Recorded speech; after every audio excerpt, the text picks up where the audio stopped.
Hello students. आज का जो हमारा टॉपिक है वो है आइडेंटिटी एलिमेंट। इसको हम पहले डिफाइन करते हैं। Let star B a binary operation on a set S. हमारे पास स्टार एक बाइनरी ऑपरेशन है, किसमें? सेट एस में। If there exist an element e, अगर कोई एलिमेंट स्मॉल ई एग्जिस्ट करे, ये किसका एलिमेंट होना चाहिए? सेट एस का। जिस सेट पर बाइनरी ऑपरेशन डिफाइंड है ना, उसी सेट में अगर एक स्मॉल ई एलिमेंट एग्जिस्ट करे such that a star e is equal to e star a is equal to a for all a belongs to S. इसका क्या मतलब हुआ कि हमारे पास सबसे पहले एक स्टार बाइनरी ऑपरेशन है, किसमें? सेट एस में। और एक एलिमेंट स्मॉल ई एग्जिस्ट करे सेट एस में, सॉरी जो बाइनरी ऑपरेशन है वो सेट एस में है। तो हमारे पास कोई एक एलिमेंट ई एग्जिस्ट करे, किसमें? सेट एस में, ठीक है। और a star e, small a star e is equal to A is equal to e star a हो for all small a belongs to capital set S. अगर ऐसा है मतलब कि एस सेट के सारे एलिमेंट के लिए ए स्टार ई और ई स्टार ए, अगर हम ये दोनों बाइनरी ऑपरेशन को अप्लाई करें तो हमें ए मिल जाए, तो हम क्या बोलेंगे? E is the identity element. फिर एक बात, ए स्टार ई और ई स्टार ए के इक्वल होना चाहिए for all a belongs to set S. तब जाके हम क्या बोलेंगे कि e is called the identity element for the binary operation star on S. For example देखते हैं, consider a binary operation plus on Z. We know that हमने एक binary operation plus addition binary operation लिया, किसमें लिया? Set Z में लिया। क्या लिया? We know that zero belongs to Z. Zero क्या हमारे पास? ये इंटीजर का एलिमेंट है, ठीक है। Zero belongs to Z such that a plus zero is equal to A is equal to zero plus a for all a belongs to Z. हमें पता है ना कि जीरो जो है वो भी इंटीजर का एलिमेंट है, और अगर हम कोई भी इंटीजर ले लें उसमें अगर जीरो ऐड करें तो वो क्या होगा? सेम इंटीजर होगा। तो इसका क्या मतलब हुआ? A plus zero is equal to A is equal to zero plus a for all a belongs to Z. तो हम क्या बोलेंगे? Zero is the identity element for the binary operation addition on the set Z. Set Z पर हमने एक binary operation लिया ना, addition. इस एडिशन बाइनरी ऑपरेशन का जो आइडेंटिटी एलिमेंट है वो जीरो है, ठीक है। ई का काम क्या कर रहा है? जीरो। जेड का काम क्या कर रहा है? जो भी हमने डेफिनेशन लिया है उसमें जेड का काम क्या कर रहा है? सेट एस, ठीक है। सेकेंड एग्जांपल देखते हैं, कंसीडर मल्टीप्लीकेशन ऑन जेड। एक हमने क्या लिया? बाइनरी ऑपरेशन लिया, मल्टीप्लीकेशन। किस सेट में लिया? सेट ऑफ इंटीजर में लिया। Then one is the identity element for multiplication on Z. फिर वन क्या हो जाएगा? हमारा आइडेंटिटी एलिमेंट हो जाएगा, किसमें? Multiplication on Z. जो मल्टीप्लीकेशन बाइनरी ऑपरेशन है जो सेट हमने जेड में लिया, इसके लिए हमारा आइडेंटिटी एलिमेंट क्या होगा? वन होगा। But there does not exist any natural number, ठीक है, on z, because 1 into a is equal to a is equal to a into 1 is a into 1, ठीक है, for all a belongs to z, but there does not exist any natural number e such that, हमारे पास कोई natural number e exist नहीं करता है such that n plus e is equal to n is equal to e plus n for all n belongs to z। इसका क्या मतलब है कि अगर हमने एक बाइनरी ऑपरेशन लिया ना, किसमें बाइनरी ऑपरेशन लिया? एडिशन बाइनरी ऑपरेशन लिया। किस सेट में लिया? सेट ऑफ नेचुरल नंबर में लिया। तो अगर मैंने बोलूं कि मैंने एक addition binary operation set of natural number में लिया, तो क्या इस बाइनरी ऑपरेशन के कॉरस्पॉन्डिंग आइडेंटिटी एलिमेंट एग्जिस्ट करता है? तो नहीं करता है, बिकॉज उसमें जीरो, तो नेचुरल नंबर का अगर हमने सेट लिया तो उसमें जीरो है नहीं। इसको हम ऐसे भी बोल सकते हैं कि नेचुरल नंबर में ऐसा कोई एलिमेंट एग्जिस्ट नहीं करता such that n plus e is equal to n is equal to e plus n for all n belongs to this is capital N। Integer में तो करता है नेचुरल नंबर, ठीक है। So n does not have any identity element for addition on n। तो obvious सी बात है कि नेचुरल नंबर के सेट पे अगर हमने बाइनरी ऑपरेशन एडिशन लिया तो उस केस में कोई भी आइडेंटिटी एलिमेंट एग्जिस्ट नहीं करेगा, बिकॉज जीरो होता ना। अगर हम बोलते ना zero a plus zero is equal to A is equal to zero plus a, तो जीरो तो है नहीं नेचुरल नंबर में। तो अगर मैं बोलूं कि एडिशन के केस में अगर मैं एडिशन बाइनरी ऑपरेशन लेता हूं सेट ऑफ नेचुरल नंबर में, तो क्या आइडेंटिटी एलिमेंट एग्जिस्ट करता है? आप बोलोगे नो, ठीक है। ऐसा नहीं है कि किसी भी बाइनरी ऑपरेशन के कॉरस्पॉन्डिंग आइडेंटिटी एलिमेंट एग्जिस्ट करे। एग्जिस्ट कर भी सकता है, नहीं भी कर सकता है, ठीक है। We know that n into 1 is equal to n is equal to 1 into n for all n belongs to n। अब यहाँ पे अगर मैं मल्टीप्लीकेशन बाइनरी ऑपरेशन लूं on the set of natural number तो फिर आइडेंटिटी एलिमेंट एग्जिस्ट करता है, 1 एग्जिस्ट करता है, बिकॉज तुम किसी भी नेचुरल नंबर को 1 से मल्टीप्लाई करोगे सेम नेचुरल नंबर मिलेगा। तो मल्टीप्लीकेशन के केस में ऑन नेचुरल नंबर अगर मैं मल्टीप्लीकेशन बाइनरी ऑपरेशन लूं नेचुरल नंबर पे तो 1 इज द आइडेंटिटी एलिमेंट। अगर मैं एडिशन बाइनरी ऑपरेशन लूं नेचुरल नंबर पे so there does not have any identity element. ये बात आगे समझ में। नोट में क्या बोला जा रहा है, let a star B a binary operation on a set S. हमारे पास स्टार एक बाइनरी ऑपरेशन है सेट एस में। इफ S has an identity element for star, star एक बाइनरी ऑपरेशन है सेट S में और उसके लिए S सेट जो है उसमें एक आइडेंटिटी एलिमेंट भी एग्जिस्ट करता है, ठीक है। Then it is unique. अगर आइडेंटिटी एलिमेंट एग्जिस्ट करता है तो वो यूनिक होगा। ऐसा नहीं होगा कि किसी भी सेट में दो ये आइडेंटिटी एलिमेंट आ जाएंगे। अगर आइडेंटिटी एलिमेंट एग्जिस्ट करेगा तो यूनिक होगा। ऐसा भी हो सकता है कि किसी भी सेट में किसी भी बाइनरी ऑपरेशन के करस्पॉन्डिंग कोई आइडेंटिटी एलिमेंट एग्जिस्ट ना करे, या अगर एक बाइनरी ऑपरेशन लिया हमने उसमें आइडेंटिटी एलिमेंट एग्जिस्ट किया तो वो हमेशा यूनिक होगा, वो दो आइडेंटिटी एलिमेंट नहीं आ सकते, ये बोला जा रहा है, ठीक है। क्वेश्चन नंबर 1 में देखते हैं। Let a star is defined on the set R. एक हमने बाइनरी ऑपरेशन स्टार लिया किस सेट में, सेट ऑफ रियल नंबर में। इसको हमने क्या बोला, a star b is equal to 3a/7 3ab/7। Find the identity element in R for the operation star. क्या बोल रहा है कि आइडेंटिटी एलिमेंट निकालो। तो हमने मान लिया कि is the identity element, small E is the identity element in are. तो ई किसका एलिमेंट होगा, सेट आर का एलिमेंट होगा, रियल नंबर का एलिमेंट होगा, ठीक है। तो कंडीशन क्या है, ए स्टार ई किसके इक्वल होना चाहिए, ए के, और वो किसके इक्वल होना चाहिए, ई स्टार ए के। तो ए स्टार ई पर हमने क्या किया, बाइनरी ऑपरेशन अप्लाई किया। तो कैसे करेंगे, 3 ए स्टार बी क्या है 3 इंटू ए बी अपॉन 7। तो ए स्टार ई क्या होगा 3 इंटू ए अपॉन 7, ये किसके इक्वल होना चाहिए, ए के। और यहाँ ई स्टार ए का वैल्यू क्या आ जाएगा 3EA/7। तो दोनों केस से हमें क्या मिल गया, ई का वैल्यू क्या मिल गया 7/3। अगर मान लो कि आइडेंटिटी एलिमेंट एग्जिस्ट नहीं करता ना तो यहाँ पे क्या हो रहा होता, या तो ई का वैल्यू नहीं मिलता पहला बात, या इस इक्वेशन से ई का कोई दूसरा वैल्यू मिलता है, इस इक्वेशन से ई का कोई दूसरा वैल्यू मिलता है, तो ई के दो वैल्यूज मिल जाते। तो हमें क्या पता है कि आइडेंटिटी एलिमेंट तो यूनिक होता है, तो ई के 2 वैल्यूज नहीं मिलेंगे, इसका मतलब आइडेंटिटी एलिमेंट एग्जिस्ट नहीं करेगा। एक तो ये पॉसिबिलिटी हो सकती है। दूसरी पॉसिबिलिटी क्या हो सकती है कि हमें स्मॉल ई मिले ही नहीं, आइडेंटिटी एलिमेंट ही नहीं मिले। बट यहाँ पे हमें क्या मिला, दोनों इक्वेशन से ई का सेम वैल्यू मिला। So e is equal to 7/3 is the identity element in R, ठीक है। यहाँ पे क्या बोला, find the identity element in the set Q plus, मतलब क्या हो गया, set of all positive rational number for the operation star defined by a star b is equal to AB/2 for all AB belongs to Q plus. हमने एक star binary operation लगाया किस पर, set Q plus पे। क्या बोला हमने, ए star b को क्या बोला, AB/2 बोला for all AB belongs to Q plus. तो बोला है कि आइडेंटिटी एलिमेंट निकालो, तो फिर वही बात, हम ई स्मॉल ई मान लेंगे, let small e be the identity element in Q plus. फिर हम क्या बोलेंगे, a star e is equal to A is equal to e star a for all a belongs to Q plus. तो a star ई क्या हो जाएगा, A/2, ये किसके इक्वल होगा, ए के। और ई स्टार ए क्या हो जाएगा, EA/2, ये किसके इक्वल होगा, ए के। तो यहां से हमें दोनों केस में इस इक्वेशन और इस इक्वेशन से ई की वैल्यू क्या मिल गई, 2।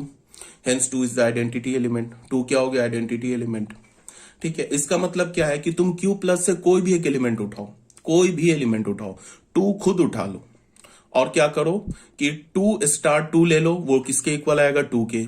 अगर तुमने 2 स्टार 3 ले लिया वो भी किसके इक्वल आएगा, 2 के। कोई भी तुम पॉजिटिव रैशनल नंबर उठाओ, उसका तुम उसको किससे एसोसिएट करो, 2 से, तो उसका वैल्यू क्या आएगा, सेम एलिमेंट। मान लो कि हमने 3 ले लिया, 3 और 2 के बीच में स्टार बाइनरी ऑपरेशन लगाए, तो क्या हो जाएगा, ये हो जाएगा ना 3 इंटू 2/2, तो 6/2 क्या हो गया, 3। तो देखो 3 आ गया। 4 हमने लिया, 4 और 2 के बीच में हमने स्टार बाइनरी ऑपरेशन लगाया, तो क्या हो जाएगा 4 इंटू 2/2, तो 4 इंटू 2 क्या होगा, 8/2, 8/2 क्या हो गया 4, तो सेम एलिमेंट आ गया, 4 आ गया ना, same element. So 2 is the identity element, ठीक है। ये आ गई बात समझ में। अब आ जाते हैं इफ स्टार इज डिफाइंड, अगर हमने स्टार को डिफाइन किया on the set of R, on the set of all real number, कैसे डिफाइन किया, ए स्टार बी को हमने क्या बोला, a square plus b square का square root, find the identity element in R with respect to star. फिर वही बोल रहा है आइडेंटिटी एलिमेंट निकालो, तो हमने ई को आइडेंटिटी एलिमेंट मान लिया in R with respect to star. तो फिर क्या होगा, a star e is equal to A is equal to e star a होगा। तो ए स्टार ई किसके इक्वल होना चाहिए, ए के, और ई स्टार ए किसके इक्वल होना चाहिए, ए के। तो ये क्या हो जाएगा, root under a square plus e square ए के इक्वल होना चाहिए। एंड है और नहीं, ऑप्शन नहीं है, ये भी ट्रू होना चाहिए एंड ये भी ट्रू होना चाहिए। मतलब ए स्टार ई ए के इक्वल होना चाहिए और ई स्टार ए ये भी ए के इक्वल होना चाहिए। तो ए स्टार ई क्या हो गया, root under a square plus e square is equal to a, और ई स्टार ए क्या हो गया, root under e square plus a square is equal to a. यहां से हमने सॉल्व किया तो हमें क्या, स्क्वायरिंग कर दिया तो हमें दोनों साइड क्या मिल गया, a square plus e square is equal to a. तो ऑब्वियस बात है, यहां से ई का वैल्यू 0 आ गया, यहां से भी ई का वैल्यू 0 आ गया। इसका क्या मतलब है, 0 is the identity element for the binary operation star on the set R. ठीक है, क्वेश्चन नंबर 4 में क्या बोल रहा है, let S be the non empty set. S हमारे पास कोई नॉन एम्प्टी सेट है एंड पी ऑफ एस जो है ना पावर सेट है, किसका, सेट एस का, be the power set of all the power set of set S. Find the identity element for the union as the binary operation on power set. क्या बोल रहा है कि आइडेंटिटी एलिमेंट निकालो, किसका, यूनियन का। और हमने यूनियन मान लिया, हमने बाइनरी ऑपरेशन किस सेट पर लगाया है, पावर ऑफ सेट एस पर। एस जो सेट है ना उसके पावर पर हमने यूनियन बाइनरी ऑपरेशन लगाया, तो बोला निकालो। तो कोई बात नहीं है, यहां पे हम क्या ऑब्जर्व कर रहे हैं, यूनियन। तो यूनियन के केस में हम क्या ऑब्जर्व कर रहे हैं कि तुम पावर एस का कोई भी एलिमेंट उठा लो, ठीक है, उस सेट का तुम यूनियन ले लो ना फाइव के साथ, तो हमें सेम सेट मिलेगा। और पावर ऑफ एस में तो फाइव भी है ना, अगर तुम पावर ऑफ एस सेट लेते हो तो उसमें एक 5 एलिमेंट है। अगर हम किसी भी सेट का पावर लेंगे तो उसका एक एलिमेंट तो 5 ही होगा। इसका क्या मतलब है, 5 जो है वो पावर ऑफ एस का एलिमेंट है, और पावर ऑफ एस के किसी भी एलिमेंट का यूनियन अगर तुम 5 के साथ लोगे तो क्या मिलेगा, हमें सेम सेट मिलेगा। सो 5 इज द आइडेंटिटी एलिमेंट। 5 क्या होगा, हमारा आइडेंटिटी एलिमेंट होगा। ठीक है, अब अगर इस क्वेश्चन में ना मैं यूनियन की जगह इंटरसेक्शन ले लेता, अगर यूनियन की जगह इंटरसेक्शन ले लेता तो उस केस में आइडेंटिटी एलिमेंट क्या होता, उस केस में आइडेंटिटी एलिमेंट हमारा सेट एस हो जाता। ठीक है, बिकॉज तुम सेट, जो हमारा पावर सेट का जो एलिमेंट होगा वो क्या होगा, एस का सबसेट होगा। पावर सेट का जो एलिमेंट होगा वो एस का सबसेट होगा, और एस का सबसेट एक खुद सेट एस भी होगा। तो अगर तुम किसी भी सेट को मान लो ए बी का सबसेट है, तो ए इंटरसेक्शन बी क्या होता है, ए होता है। ठीक है ना, तो अगर मान लो कि मैंने पावर सेट का कोई भी एक एलिमेंट उठाया, वो तो क्या होगा, एस का सबसेट होगा, तो वो एस का सबसेट होगा। तो अगर तुमने उसका इंटरसेक्शन लिया किसके साथ, सेट एस के साथ, तो हमें क्या मिलेगा, वो सेम सेट आ जाएगा। मान लो कि हमने पावर सेट का एक एलिमेंट उठा लिया सेट ए, तो सेट ए क्या होगा, एस सेट का सबसेट होगा। तो अगर ए का इंटरसेक्शन हमने एस सेट के साथ लिया तो हमें क्या मिल जाएगा, सेम सेट ए। या एस सेट का इंटरसेक्शन ले लो सेट ए के साथ, तो फिर हमें सेम सेट ए मिल जाएगा। मतलब क्या होगा, A intersection S is equal to A is equal to S intersection A. So S is the identity element. ठीक है, ये तो बात आ गई समझ में। ये हो गया हमारा क्वेश्चन नंबर 4। अब बच्चों ये हमारा आइडेंटिटी एलिमेंट बस इतना ही था। अब इनवर्स ऑफ एन एलिमेंट, किसी भी एलिमेंट का इनवर्स क्या होता है, पहले इसको एक बार डिफाइन करते हैं, फिर कुछ एग्जांपल से उससे देखते हैं। Let a star B a binary operation on set S. हमने एक स्टार बाइनरी ऑपरेशन ले लिया किसमें, सेट एस में, और मान लिया कि उस सेट एस में एक आइडेंटिटी एलिमेंट ई एग्जिस्ट करता है। क्या करता है, सॉरी, ई एग्जिस्ट करता है। ई be the identity element in S for the binary operation star on S. ठीक है, देन एन एलिमेंट ए, तब क्या होगा, एक एलिमेंट स्मॉल ए किसका, सेट एस का, कब इन्वर्टेबल होगा, is called an invertible element if there exist an element b. वो भी क्या होना चाहिए, सेट एस का ही एलिमेंट होना चाहिए, such that a star b is equal to b star a is equal to e. बोला क्या किया कि हमारे पास एक स्टार बाइनरी ऑपरेशन है सेट एस में, फिर हमने मान लिया कि उस बाइनरी ऑपरेशन की corresponding identity element e exist करता है। फिर हमने एक एस सेट से एक एलिमेंट स्मॉल ए उठाया और बोला कि स्मॉल ए इन्वर्टेबल है। अगर स्मॉल ए इन्वर्टेबल है तो उसी सेट एस में एक दूसरा एलिमेंट बी एग्जिस्ट करेगा such that a star b is equal to b star a is equal to identity element. अगर ऐसा है तो हम ए के इनवर्स को बी, ए का इनवर्स बी हो जाएगा और बी का इनवर्स ए हो जाएगा। और हम कैसे लिखेंगे, a to the power -1 is equal to b and b to the power -1 is equal to a. ठीक है, यहां पे क्या बोला जा रहा है, thus if b belongs to S is called the inverse of an element a belongs to S. अगर बी को हम ए का इनवर्स बोलेंगे तो क्या होगा, a star b is equal to b star a is equal to a. For example देख लेते हैं, binary operation addition on Z, clearly zero. अगर हमने एक बाइनरी ऑपरेशन एडिशन लिया, किस में लिया, सेट जेड में लिया, तो जीरो हमारा आइडेंटिटी एलिमेंट हो जाएगा एडिशन के केस में। ठीक है, तो अगर ए हमारा इंटीजर है तो माइनस ए भी इंटीजर होगा। तो अगर मान लो हमने 2 लिया तो 2 के क्रॉसपॉन्डिंग -2 क्या होगा, वो भी इंटीजर होगा। तो 2 का इनवर्स क्या हो जाएगा, -2, और -2 का इनवर्स क्या हो जाएगा, 2। क्यों, because 2 plus of -2 is equal to -2 plus of 2 किसके इक्वल आ जाएगा, 0 के इक्वल आ जाएगा। और 0 क्या है, 0 तो आइडेंटिटी एलिमेंट है, तो ट्रू हो गया। इसका क्या मतलब है कि each and every element on the set Z is invertible. Set Z के सारे एलिमेंट क्या है, इन्वर्टेबल है। अगर मैं बोलूं कि जनरल, अगर मैं बोलूं कि ए जेड इंटीजर का एलिमेंट है तो ए का इनवर्स क्या होगा, तो -a हो जाएगा। -a का इनवर्स क्या होगा, ए हो जाएगा। For all a belongs to Z. Even 0 का इनवर्स क्या होगा, 0 तो हमारा आइडेंटिटी एलिमेंट है, तो 0 का इनवर्स क्या हो जाएगा, -0। -0 क्या होता है, 0। इसका मतलब क्या होगा, 0 का इनवर्स भी 0 होगा। आइडेंटिटी एलिमेंट खुद एक एलिमेंट है ना, सेट, जिस सेट पर हम बाइनरी ऑपरेशन अप्लाई कर रहे हैं उसका तो खुद एक एलिमेंट है, तो वो भी इन्वर्टेबल हो सकता है। ठीक है, हो सकता है क्या, वो भी इन्वर्टेबल होता है। ठीक है, और उसका इनवर्स क्या होता है, वो सेम आइडेंटिटी एलिमेंट होता है।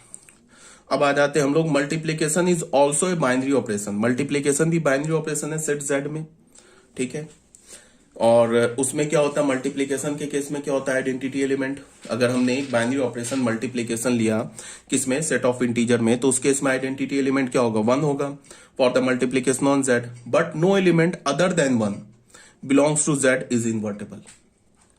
ठीक है, इसका क्या मतलब है, इसका ये मतलब है कि अगर हमने इन्वर्टेबल एलिमेंट की बात करेंगे तो ऐसा नहीं है कि अगर हमने किसी सेट पे बाइनरी ऑपरेशन अप्लाई किया तो ये नहीं है कि उस सेट के सारे एलिमेंट इन्वर्टेबल हो जाएं। ठीक है, ऐसा हो सकता है कि कुछ एलिमेंट इन्वर्टेबल हो, कुछ एलिमेंट इन्वर्टेबल ना हो। जैसे अगर हमने ले लिया z, तो हमने ले लिया क्या, सेट ऑफ ऑल इंटीजर ले लिया, इस पर हमने बाइनरी ऑपरेशन क्या अप्लाई किया, मल्टीप्लीकेशन अप्लाई किया।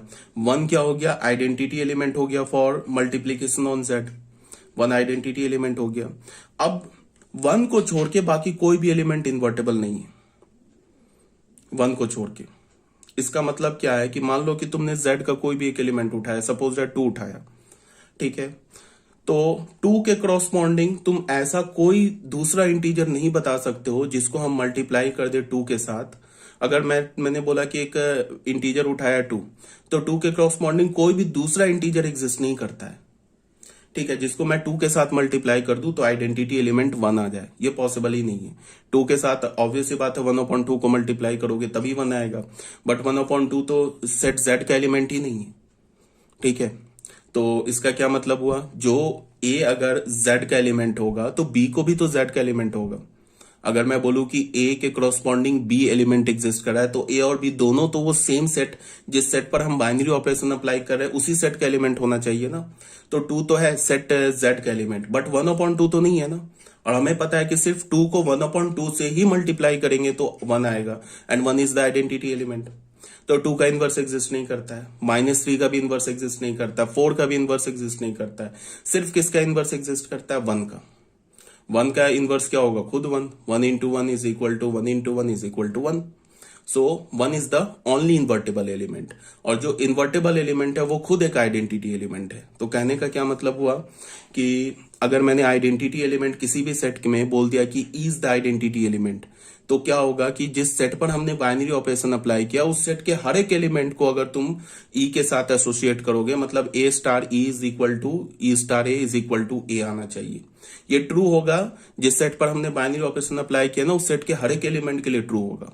बट अगर हमने एक बाइनरी ऑपरेशन स्टार लिया किसी सेट ए पर, कैपिटल सेट ए पर, और उसमें हमने बोला इज द आइडेंटिटी एलिमेंट, तो ये नहीं पॉसिबल है कि उस सेट कैपिटल ए सेट के हर एक एलिमेंट इन्वर्टेबल हो सके कि एक ही एलिमेंट इन्वर्टेबल हो सके कि सारे एलिमेंट इन्वर्टेबल हो सके दो चार ही इन्वर्टेबल हो, ये भी पॉसिबल हो सकता है।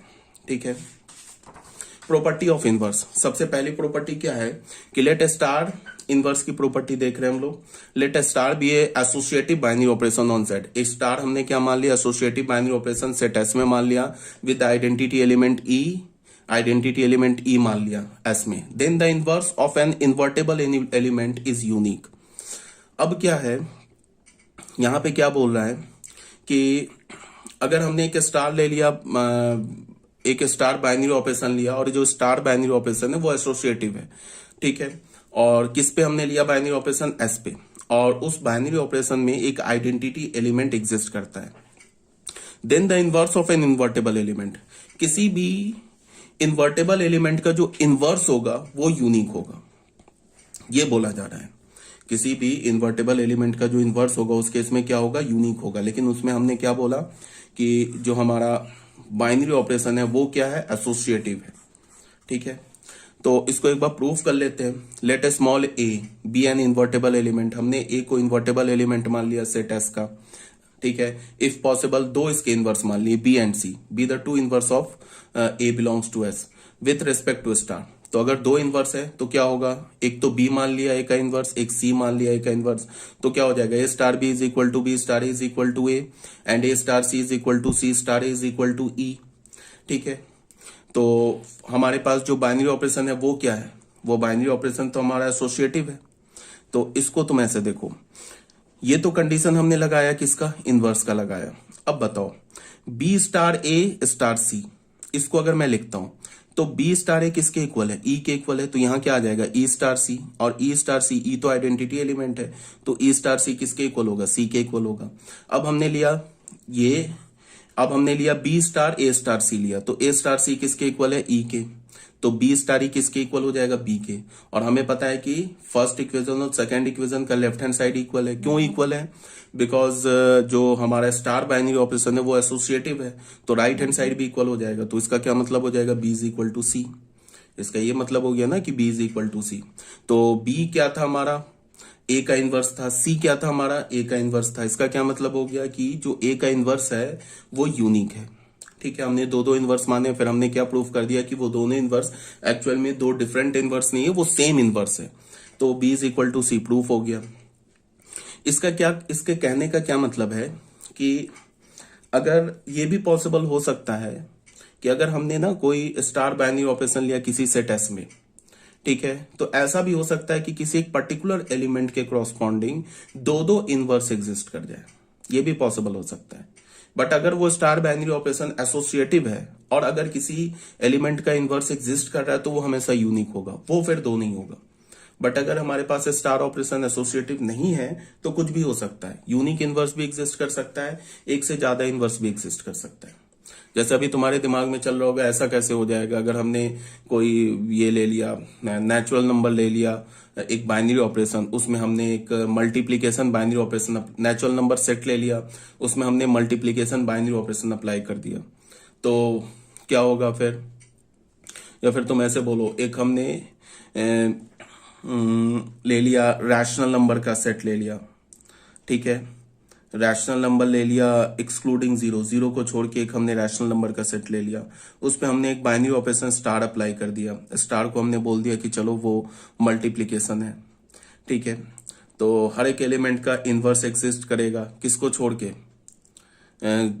जीरो को छोड़ के, हर एक एलिमेंट का फिर इनवर्स एग्जिस्ट करेगा जीरो को छोड़ के। तो ये तो सिंपल है ना, मल्टीप्लिकेशन एडिशन। तो उस केस में अभी जो केस बता रहा हूं कि अगर हमने रैशनल नंबर का सेट लिया तो उसमें हमने मल्टीप्लीकेशन बाइनरी ऑपरेशन अप्लाई कर दिया, तो 2 का इनवर्स 1/2 हो जाएगा, 3/4 का इनवर्स क्या हो जाएगा, 4/3 हो जाएगा। बट हमेशा जो बाइनरी ऑपरेशन होगा वो सिर्फ मल्टीप्लीकेशन, डिवीजन, एडिशन, सब्ट्रैक्शन इतना ही तो नहीं होगा ना, कुछ भी दे सकते हैं ना। वो बोल सकते हैं कि एक हमारे पास सेट एस है और ए स्टार बी को कुछ भी बोल दे, a² + b² / 2 बोल दे, या a² + b² / 3ab बोल दे। तो इस केस में ऐसा भी हो सकता है कि हमारे पास किसी एक एलिमेंट के दो इनवर्स एग्जिस्ट कर जाए, ये भी पॉसिबल हो सकता है। तो यहाँ पे क्या बोला कि अगर हमारे पास स्टार एसोसिएटिव बाइनरी ऑपरेशन है और कोई इनवर्स इन्वर्टेबल है, कोई एलिमेंट इन्वर्टेबल है, तो उसका यूनिक इनवर्स एग्जिस्ट करेगा। कंडीशन क्या होना चाहिए कि उस बाइनरी ऑपरेशन को क्या होना चाहिए, एसोसिएटिव होना चाहिए। ठीक है, फिर मैंने बोला कि किसी सेट के करॉस्पॉन्डिंग ये पॉसिबल भी हो सकता है कि सारे एलिमेंट इन्वर्टेबल नहीं हो, एक एलिमेंट इन्वर्टेबल हो, या एक भी एलिमेंट इन्वर्टेबल नहीं, ये भी पॉसिबल हो सकता है। अब प्रॉपर्टी 2 में आ जाओ। Let star be the associative binary operation on set S. Star हमारा एसोसिएटिव बाइनरी ऑपरेशन है and let a be the invertible element. A हमारा इन्वर्टेबल एलिमेंट है। देन यहाँ पे क्या होगा, अगर ए का इनवर्स, ए के इनवर्स को अगर हमने बी बोला तो ये ए इनवर्स क्या हो गया, बी। तो बी का फिर इनवर्स लोगे तो ए आ जाएगा। इसका क्या मतलब हुआ कि ए का इनवर्स बी होगा, बी का इनवर्स क्या होगा, ए होगा। ठीक है, इसका प्रूफ देख लेते हैं, ये सब ऐसे ही देख लो। Let e be the identity element. E हमारे पास आइडेंटिटी एलिमेंट है, किसमें, सेट एस में, for the binary operation star on S. तो ए को अगर हमने ए इनवर्स से मल्टीप्लाई किया तो ये ई के इक्वल होगा, बिकॉज ए इनवर्स क्या है, ए इनवर्स तो ए का आइडेंटिटी, ये इनवर्स है ना। तो किसी भी एलिमेंट को इनवर्स के साथ, उसके साथ अगर तुम स्टार बाइनरी ऑपरेशन लोगे तो क्या होगा, आइडेंटिटी एलिमेंट। तो a star a inverse is equal to e is equal to a inverse star a. इसको इधर लिख दो, इसको इधर लिख दो। अब यहां से देखो, यहां देख के हम क्या बोलेंगे, ए का इनवर्स क्या है, ए का इनवर्स, ये क्या हमारा ए इनवर्स है। अब यहां बोलो ए इनवर्स का इनवर्स क्या, ए है। तो यहां हमने लिख लिया a is equal to a inverse का इनवर्स। ठीक है, अब आ जाओ नोट नंबर 1 में। स्टार हमारा बाइनरी ऑपरेशन है सेट एस में, ई हमारा आइडेंटिटी और एलिमेंट है on star on set S. एक हमने सेट एस लिया, उस पे हमने एक स्टार बाइनरी ऑपरेशन अप्लाई किया, फिर हमने बोला ई जो है उसका आइडेंटिटी एलिमेंट है for stars binary operation on set S. तो यहाँ पे क्या होगा, e star e is equal to e is equal to e star e. इसका मतलब क्या होगा कि जो आइडेंटिटी एलिमेंट होता है ना, वो खुद हमेशा इन्वर्टेबल होता है और उसका इनवर्स खुद सेम आइडेंटिटी एलिमेंट होता है। Thus the identity element if exist, identity element exist भी कर सकता है, नहीं भी कर सकता है, with respect to a given binary operation defined on a given set is always invertible. Identity element हमेशा इन्वर्टेबल होता है और उसका जो इनवर्स होता है वो क्या होता है, सेम आइडेंटिटी एलिमेंट। ये क्लियर है। अब आ जाओ पॉइंट नंबर 2 में, नोट नंबर 2 में। The inverse of an element a, अगर किसी भी element a if it exist, मैंने बोला ना कि इनवर्स एग्जिस्ट भी कर सकता है, नहीं भी कर सकता है, with respect to the addition और multiplication, binary operation is generally called additive और multiplicative inverse and is denoted by -a और 1/a।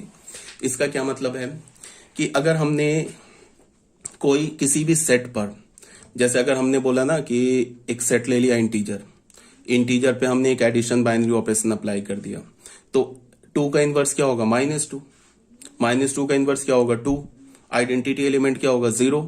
तो हम क्या बोलेंगे, 2 के इनवर्स को जो -2 है उसको हम क्या बोलते हैं, एडिटिव इनवर्स। ठीक है, यही तो बोलते हैं, एडिटिव इनवर्स ही तो बोलते हैं।